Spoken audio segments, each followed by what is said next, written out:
Bienvenidos, bienvenidas. Seguimos conociendo cómo realizar estimaciones cuando se tienen dos poblaciones. En un video anterior hablábamos de cómo estimar la diferencia entre dos medias cuando se asumen muestras grandes. En esta ocasión, pues conoceremos las fórmulas, los procedimientos y cómo interpretar para identificar si existe o no diferencia cuando tenemos dos medias, pero ahora de muestras pequeñas, es decir, de muestras menores que 30. Si cualquier muestra es pequeña, no se puede asumir que la distribución de las diferencias en las medias muestrales se ajusta a una distribución normal. Es decir, que la única opción que tenemos cuando trabajamos con dos medias de muestras pequeñas es la distribución T de student. ¿Cuáles son las condiciones para utilizarla? Pues aquí recordamos que la población que estábamos analizando o estudiando se debe considerar normal o casi normal. Tenemos que las muestras son pequeñas, es decir, que no podemos utilizar la distribución T si tenemos muestras grandes. Y también se asume que las varianzas poblacionales son desconocidas, es decir, que no se pueden calcular, solamente las varianzas muestrales. Aquí observamos una parte de la distribución T de student. Cuando deseamos estimar intervalos para dos medias de muestras pequeñas, existen dos suposiciones. Aunque las varianzas poblacionales sean desconocidas, existen algunas afirmaciones sobre cómo son realmente. Podemos asumir que las varianzas poblacionales son iguales o son diferentes. Cada una de ellas tiene sus fórmulas para hacer las estimaciones. Tenemos las fórmulas de la primera suposición, cuando las varianzas poblacionales desconocidas se consideran iguales. En este caso observamos las fórmulas y nos damos cuenta que en el error estándar se nos está pidiendo una varianza en común, ya que se repite tanto en la muestra 1 como en la muestra 2. Esa varianza común la obtenemos mediante esta fórmula, que si observamos, trabajamos con las varianzas de cada muestra.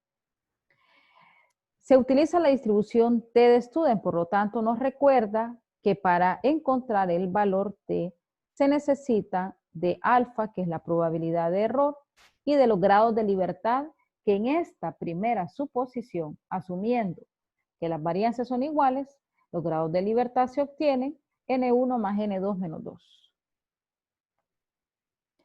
Tenemos entonces este ejemplo al cual le vamos a aplicar el intervalo de confianza para dos medias de muestras pequeñas.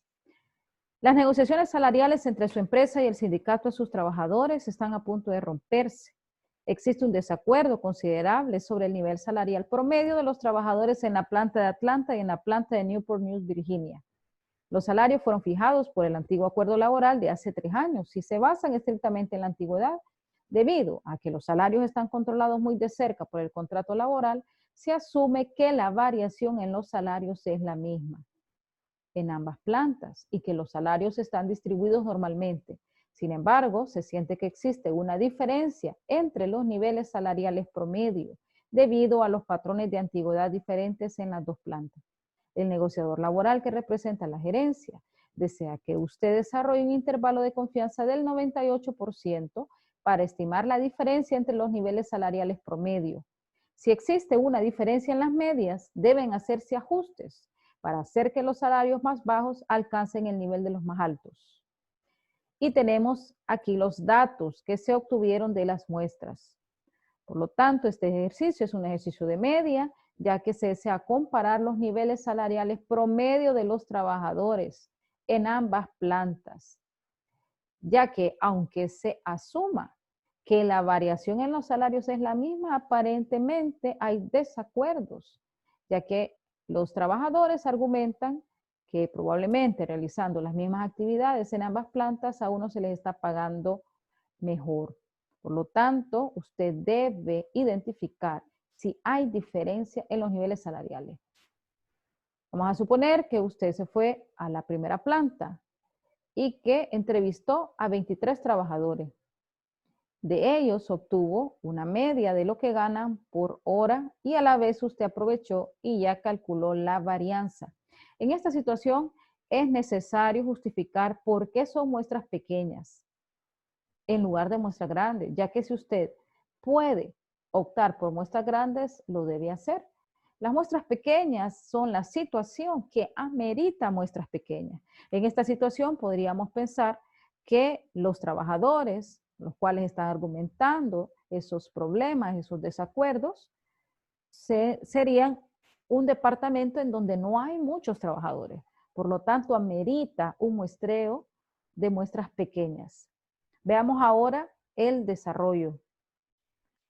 Como podemos observar, aquí aparecen los datos, los cuales los podemos ir trabajando aquí, en donde hemos titulado la muestra 1 como planta de Atlanta y la muestra 2 como planta de Newport. 23 trabajadores reflejan este salario por hora y a la vez tenemos la varianza. Recordemos que estos datos aparecen del mismo problema, ¿verdad? Que ya se nos daba calculada la varianza en ambas muestras. El nivel de confianza es del 98%, por lo tanto la probabilidad de error es del 2%. Ahora, para calcular el valor crítico T necesitamos de alfa, que ya lo tenemos definido, que es 2%, pero también de los grados de libertad. Y los grados de libertad en esta primera suposición, en donde asumimos que las varianzas son iguales, ¿cómo sabemos eso? En el problema lo identificamos. Se asume que la variación en los salarios es la misma, por lo tanto, es la primera suposición. Los grados de libertad se van a determinar sumando N1 más N2 menos 2. Y así obtenemos 40 grados de libertad. Ahora, teniendo los grados de libertad ya definidos y la probabilidad de error, podemos obtener el valor crítico de confianza T con la función. En este caso, recordemos que distribución T de students es la probabilidad de error dividido entre 2 y los grados de libertad que ya los hemos calculado. Y así obtenemos el valor crítico de confianza, que usted también lo puede corroborar con la tabla T de student. Al intersectar en pruebas de dos colas alfa 0.020, que es 0.02, con grados de libertad, que es 40. Ahora bien, teniendo ya estos datos, sabemos que esta es la fórmula que vamos a necesitar para poder estimar.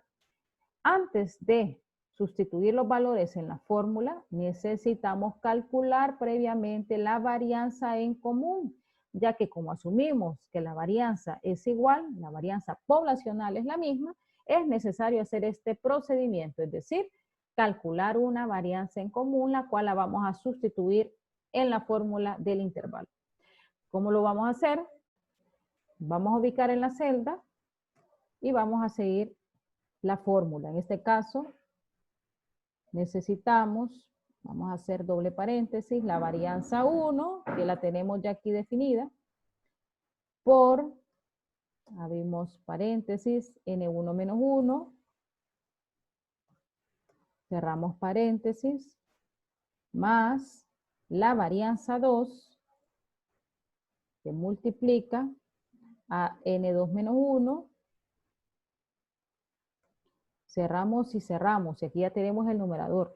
Lo vamos a dividir entre, lo podemos hacer directamente entre este valor, que es 40, porque ya lo habíamos calculado. Es decir, los grados de libertad son el denominador de esta fórmula. Y así obtenemos la varianza en común, que como ya es varianza, no va a haber necesidad de elevar al cuadrado ya en la fórmula. En este caso, voy a obtener la diferencia de las dos medias, por lo tanto, voy a restar la media 1 menos la media 2 y obtengo ya el resultado. Aquí tengo vinculado el valor crítico T y ahora voy a calcular el error estándar, que como es raíz cuadrada, podemos hacer uso de raíz, la función raíz con doble paréntesis, la varianza que acabamos de calcular dividida entre el tamaño de la muestra, sumamos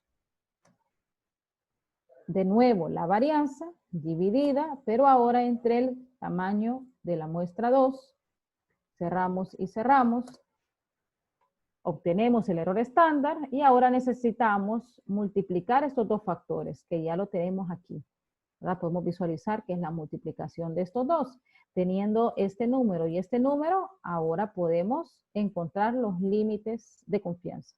En este caso es restar este número menos este, y en el superior lo que hacemos es sumar. Por lo tanto, vamos a establecer la conclusión. Como observamos que los límites tienen signos contrarios, este es negativo y este es positivo, es probable que no exista diferencia entre las medias que estamos comparando. Que vamos a concluir, el negociador puede tener el 98% de confianza, que no existe diferencia en los niveles salariales promedio de los trabajadores.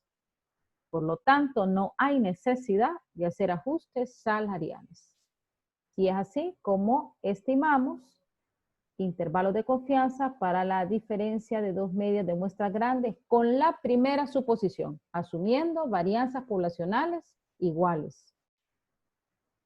Estas son las fórmulas que vamos a emplear cuando estamos trabajando con la segunda suposición, siempre de medias muestras pequeñas, pero ahora asumiendo que las varianzas poblacionales desconocidas se consideran diferentes. Si recordamos, se parecen a las fórmulas anteriores de la primera suposición, pero ahora no está la varianza en común, es decir, que el error estándar comprende cada una de las varianzas obtenidas en cada una de las muestras. También observamos que para los grados de libertad ahora es necesario aplicar esta fórmula más compleja.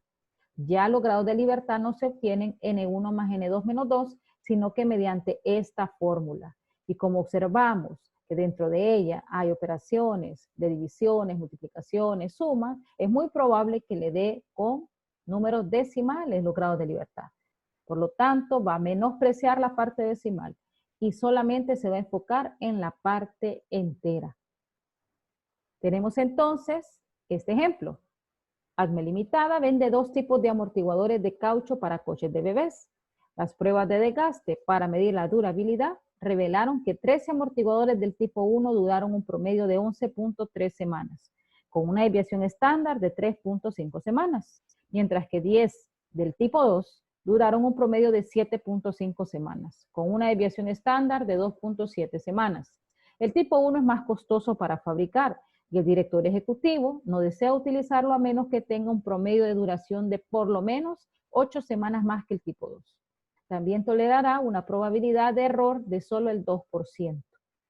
No existe evidencia que sugiera que las varianzas de la duración de los dos productos sean iguales. Identificamos entonces que este ejercicio es un ejercicio de media. Aparece promedio de durabilidad. Por lo tanto, es un ejercicio de media y además aparece la desviación estándar, que eso es clave para identificar que el ejercicio es de media. En ambas se nos dio desviaciones estándar, por lo tanto, va a haber necesidad de elevarlos al cuadrado. Es probable que en esta situación este director ejecutivo ya tenga una idea de que el amortiguador del tipo 1 dura más que el amortiguador del tipo 2, pero no ha estimado cuánto más, ya que está pensando en no seguirlo produciendo porque aparentemente es más costoso para fabricar. Tomará la decisión de seguirlo produciendo si por lo menos dura más de 8 semanas que el amortiguador del tipo 2. Por lo tanto, es necesario tomar una decisión y en este caso la estadística inferencial mediante las estimaciones por intervalo nos puede apoyar en ese sentido. Veamos el desarrollo. Tenemos entonces el ejemplo en donde sacamos los datos.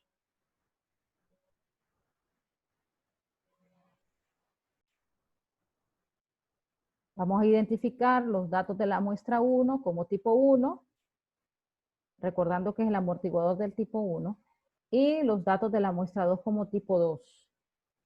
En este caso tenemos 13 amortiguadores del tipo 1 duran en promedio 11.3 semanas con una desviación estándar de 3.5 semanas, mientras que 10 amortiguadores del tipo 2 duran en promedio 7.5 semanas con una desviación estándar de 2.7 semanas. Esa información la sacamos del problema.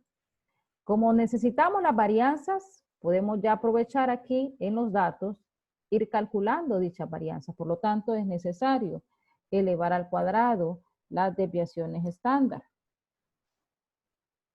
para que las podamos sustituir directamente en la fórmula. Ahora bien, para calcular el valor crítico de confianza T necesitamos alfa, que ya lo tenemos definido, 2%, que nos lo da el problema, y los grados de libertad. Por lo tanto, necesitamos, antes de obtener el valor crítico T, estimar los grados de libertad, que con esta suposición se determinan con esta fórmula. ¿Cómo sé que voy a trabajar con esta fórmula? Porque recuerden que estamos analizando cuando se asumen varianzas diferentes. Y al final del ejercicio nos dice, no existe evidencia que sugiera que las varianzas de la duración de los dos productos sean iguales. Si no existe evidencia de que son iguales, entonces asumimos que son diferentes. Y estas son las fórmulas que necesitamos para poder estimar. Vamos entonces a sustituir para poder calcular, en este caso, en este primer momento, los grados de libertad. Por lo tanto, vamos a hacerlo con doble paréntesis. Tenemos la varianza 1, lo vamos a dividir entre el tamaño de la muestra 1, más la varianza 2, que la vamos a dividir entre el tamaño de la muestra 2, cerramos paréntesis y esto va elevado al cuadrado. Cerramos el paréntesis para poder separar el numerador del denominador. Vamos a dividirlo, abrimos doble paréntesis para escribir el denominador, que si observamos esta parte se parece con la primera, solo que va elevado al cuadrado. Entonces tenemos la varianza 1 dividida entre n1, cerramos paréntesis, esto va al cuadrado, entre paréntesis n1 menos 1, n1 menos 1, cerramos, más, abrimos paréntesis, la varianza 2, entre n2,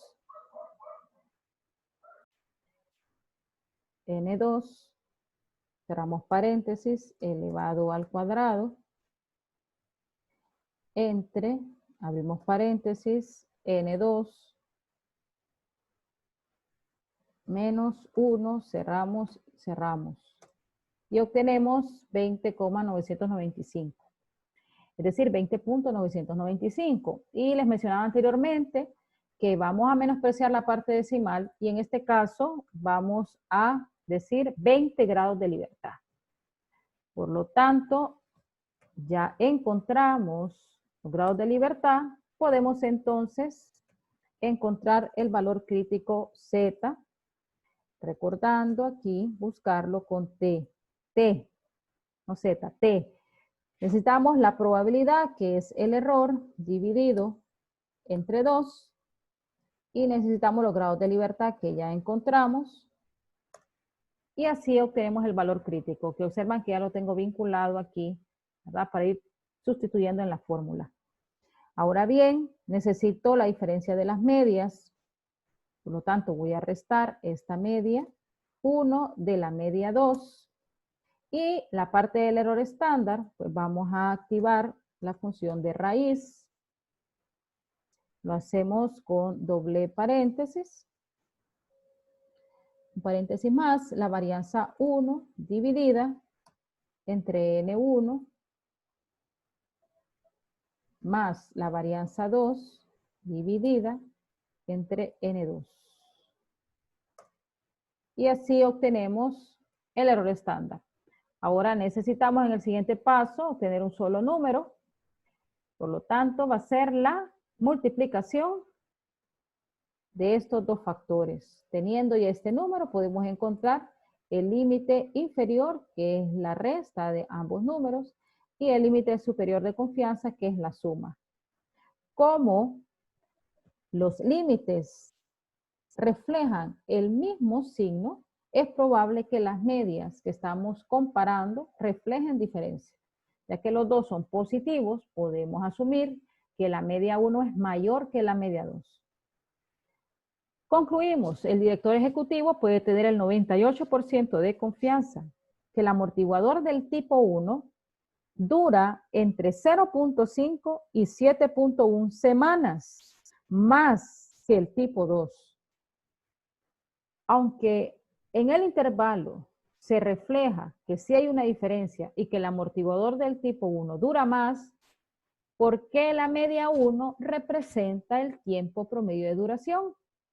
En este caso, los dos positivos, media 1 mayor, tipo de amortiguador 1, dura más que el tipo 2. ¿Cuánto más? Entre 0.5 a 7.1 semanas más. Ahora bien, en relación a la especificación de que si se va a seguir produciendo, no alcanzó las 8 semanas, porque lo máximo que puede esperar con un 98% de confianza es que alcance 7.1 semanas más que el amortiguador del tipo 2. Por lo tanto, como no alcanzó la especificación de por lo menos 8 semanas más, se decidirá no seguirlo produciendo. Y así es como hacemos las estimaciones, las comparaciones de dos medias con muestras pequeñas, tanto con la primera suposición, asumiendo varianzas iguales, y la segunda suposición, asumiendo varianzas poblacionales diferentes.